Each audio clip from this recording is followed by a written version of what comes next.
जब से हज़रत इंसान ने ज़मीन पर कदम जमाए और शऊर संभाला, उस वक्त से लेके अब तक वो कायनात और ज़मीन के मुतल्लिक जानने की जस्तजू में लगा हुआ है।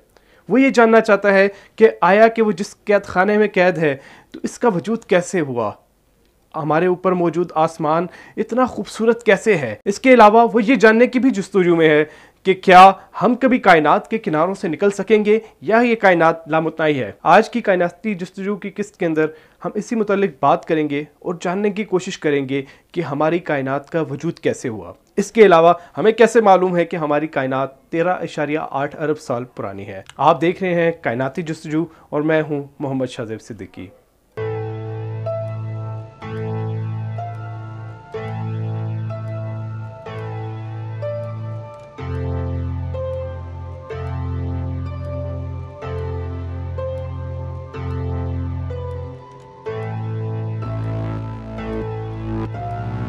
दोस्तों, हमने जब से कायनात को समझना शुरू किया है तो हम मज़ीद हैरत ज़दा होते चले जा रहे हैं। शुरू में हमारा ख्याल था कि शायद हम कायनात को बआसानी समझ लेंगे। जब हम अपने ऊपर मौजूद सितारों को देखते, मुख्तलिफ़ सियारों को देखते तो हमारे जहन में था कि शायद यही स्ट्रक्चर जो है हमारे आसपास मौजूद है। और अभी 100 साल पहले तक हमें ये लगता था कि हमारी कहकशां मिल्की वे ही पूरी की पूरी कायनात है।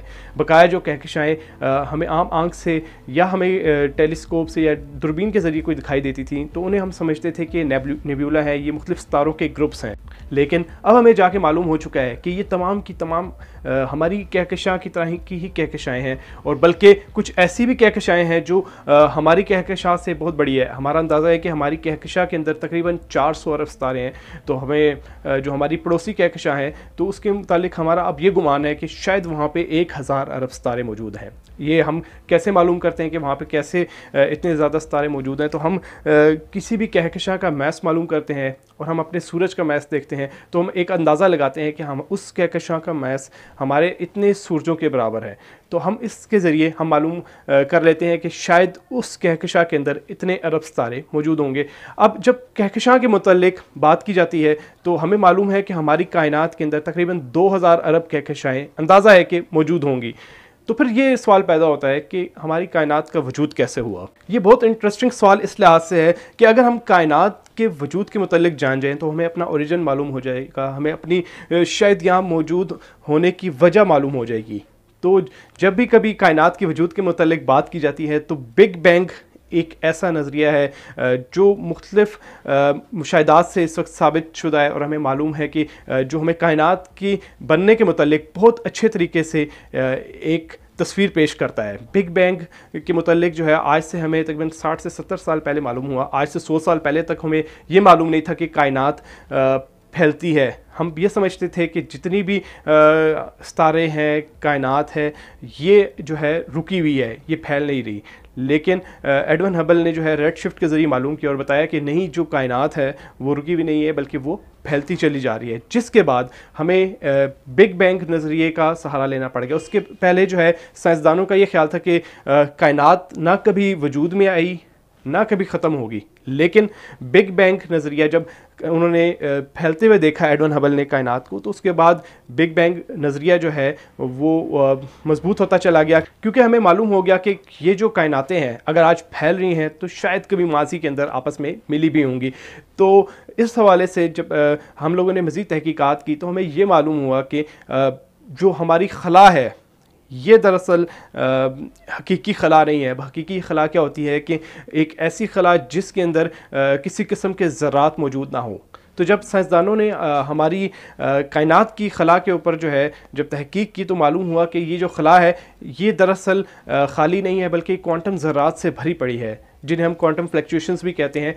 तो हुआ ये कि उन्होंने जब खला के ऊपर तहकीक की तो मालूम हुआ कि एक एटम से अरबें गुना छोटे जो हैं ज़रात, क्वांटम ज़रात जिन्हें हम कहते हैं, वो एक सेकंड के अरबें हिस्से में बनते हैं और मिटते रहते हैं। यानी ये आप इन्हें लहरों की सूरत में भी समझ सकते हैं कि क्वांटम फ्लक्चुएशंस, क्वांटम की लहरें बनती हैं और ख़त्म हो जाती हैं।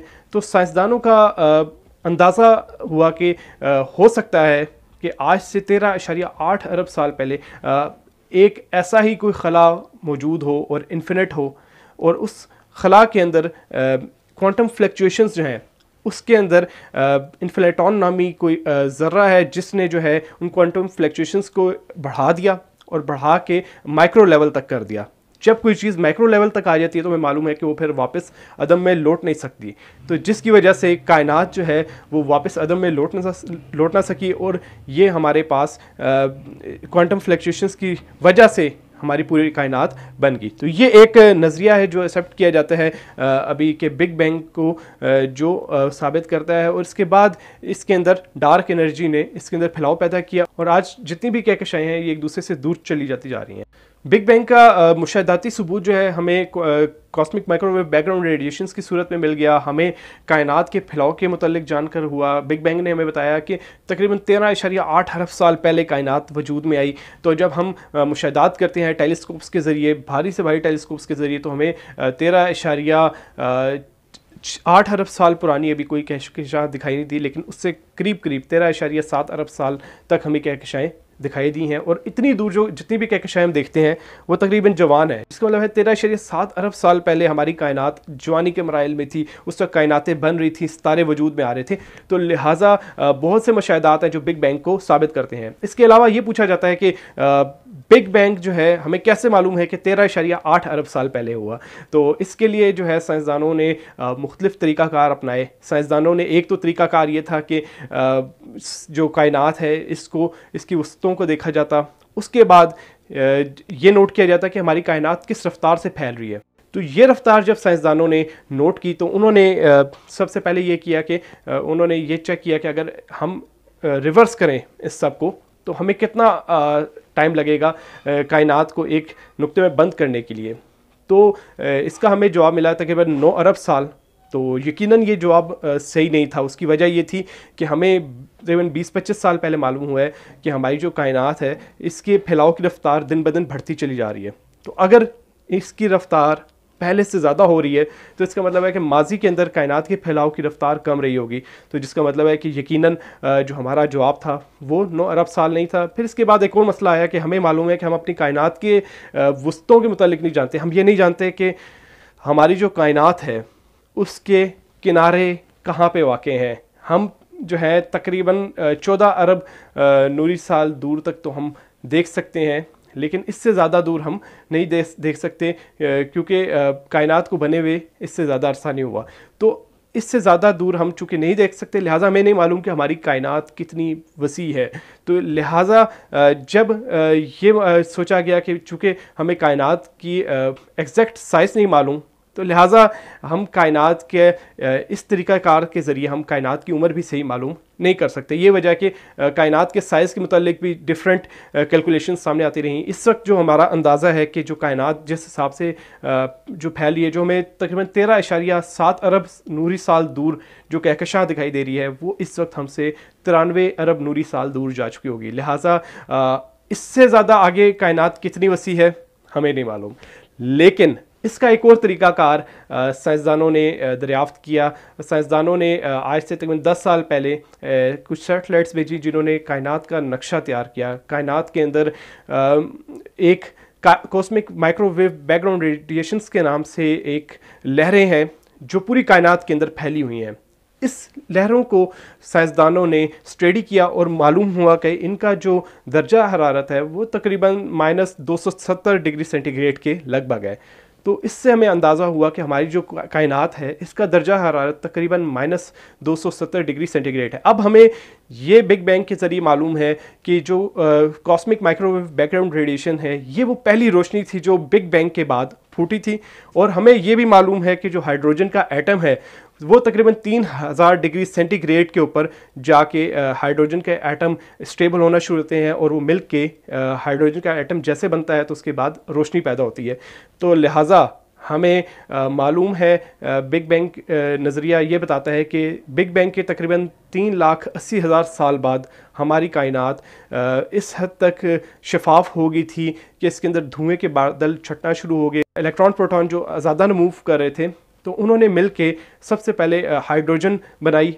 तो हाइड्रोजन की वजह से पहला सितारा वजूद में आया और हमारी कायनात के अंदर रोशनी फूटी। अब अगर हमें ये पता है कि हमारी कायनात का दर्जा हरारत अगर बिग बैंग के 3,80,000 साल बाद 3000 डिग्री सेंटीग्रेड के आसपास था। तो हम ये मालूम कर सकते हैं कि कॉस्मिक माइक्रोवेव बैकग्राउंड रेडिएशन को -270 डिग्री सेंटीग्रेड तक पहुंचने में कितना वक्त लगा होगा। ये हम रियाजी और फिज़िक्स की मसावातों के ज़रिए हम मालूम कर सकते हैं।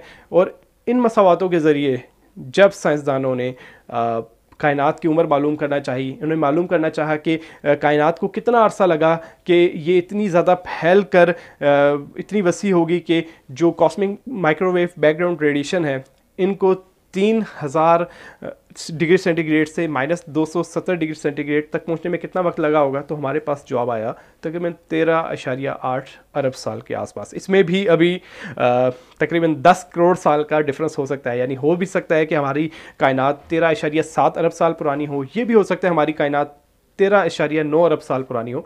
तो बहरहाल हमारा अब हमें लगता है कि हम कायनात की एग्जैक्ट उम्र मालूम करने के करीब पहुंच चुके हैं। ये वजह है कि हमारी जो कायनात है इसके मुतालिक हम कहते हैं कि ये पुरसारियत से भरी पड़ी है, क्योंकि हमारा जो दिमाग है वो बहुत बड़ी कैलकुलेशंस को कई मरतबा समझ नहीं पाता। अब अगर आप इसकी मैं मिसाल ऐसे देता हूँ कि अगर आप किसी को ये कहेंगे भाई हमारा जो चाँद है वो हमसे तकरीबन 3.5 लाख से भी किलोमीटर से भी ज़्यादा दूर है, तो शायद वो बड़ा हैरान हो, क्योंकि उसे मालूम है कि 1 किलोमीटर क्या फ़ासला होता है। या उसे ये भी मालूम होगा कि इस्लामाबाद से कराची तक का 1500 किलोमीटर फ़ासला है। तो जब आप ये कहेंगे हमारा जो चाँद है वो तकरीबन 3.5 से 4 लाख किलोमीटर की दूरी पर है ज़मीन से, तो वो शायद बहुत हैरान हो। लेकिन अगर आप उसको ये कहेंगे भाई हमारा जो करीब तरीन सितारा है प्रोक्सिमा सेंचुरी, तो वो ज़मीन से 4 नूरी साल के फ़ासले पे है, तो शायद वो इतना ज़्यादा हैरान ना हो, क्योंकि हमारा दिमाग जो है वो इदराक ही नहीं कर पाता कि 4 नूरी साल कितना बड़ा फ़ासला है। हमारा दिमाग ये नहीं इदराक कर पाता कि 93 अरब नूरी साल कितना बड़ा फ़ासला है। तो अभी हम इस 93 अरब नूरी साल के फ़ासले के अंदर हम सिर्फ तकरीबन 4 लाख किलोमीटर के फ़ासले तक हम जा सके हैं। तो आप खुद सोच सकते हैं कि अभी हम कायनात को तस्खीर करने में, कायनात को समझने के लिए हम कितने दूर हैं। क्योंकि अगर हम ज़मीन से बाहर किसी भी मुकाम पे अगर अभी पहुँचे हैं, हमने कदम रखा है, तो वो सिर्फ चाँद है। अभी हमारा आगे ठिकाना मरीख़ है। मरीख़ एक बहुत बड़ा हमारे लिए चैलेंज है। वहाँ पे जाके वहाँ पे बस्तियाँ बसानी हैं। फिर उसके बाद मुश्तरी है, मुश्तरी का जो चाँद है यूरोपा, वहाँ पे पानी के हमें ज़खायर मिले हैं, पानी का समुंदर मिला है गर्म पानियों का उसकी सतह के नीचे। तो इसी तरह ज़ुहल का चाँद है इंसेलाडस। तो ये अभी हम अपने निज़ाम शमसी के अंदर ही अगले 100-150 साल के अंदर हम घूमने फिरने का सोच रहे हैं। तो जो हमारे से करीब 3 सितारा है वो तो अभी बहुत दूर है। इसकी आप मिसाल ऐसे ले सकते हैं कि अगर हम कायनात के अंदर, अब कायनात कितनी वसी है इसका आप अंदाज़ा ऐसे लगा सकते हैं कि अगर सूरज समेत जितने भी सितारे हैं उनको आप बंटे के साइज़ का कर दें, यानी एक कंचे के साइज़ का हो जाए, और ये जो इतना बड़ा सूरज है जिसमें तकरीबन 13 लाख ज़मीनें समा सकती हैं, अगर ये एक बंटे का साइज़ का कर दिया जाए तो हमारा जो हमसे करीब तरीन सितारा है जो प्रोक्सिमा सेंचुरी है वो हमसे तब भी तकरीबन किलोमीटर दूर होगा। तो इस वजह से हमारी जो कायनात है वो बेइंतहा वसी है, और कायनात के मुतालिक जब भी हम बात करते हैं तो अरबों नूरी साल का खेल होता है। ये वजह कि अक्सर तहकीकदान कहते हैं कि आपको अगर अपनी परेशानियां जो है उनसे निपटना है तो आप कायनात पे तहकीक करें। आप जब कायनात को देखेंगे, कायनात की वस्तुओं को देखेंगे, तो आपको अपनी परेशानियां छोटी लगना शुरू हो जाएंगी। आज की वीडियो का यहीं पे इख्तिताम करते हैं। उम्मीद करता हूँ कि आपको ये वीडियो पसंद आई होगी। वीडियो पसंद आने की सूरत में वीडियो लाइक कीजिए, अपने दोस्तों के साथ शेयर कीजिए, और चैनल को लाजमी सब्सक्राइब कीजिए। आप सबका बहुत बहुत शुक्रिया। अल्लाह हाफ़िज़।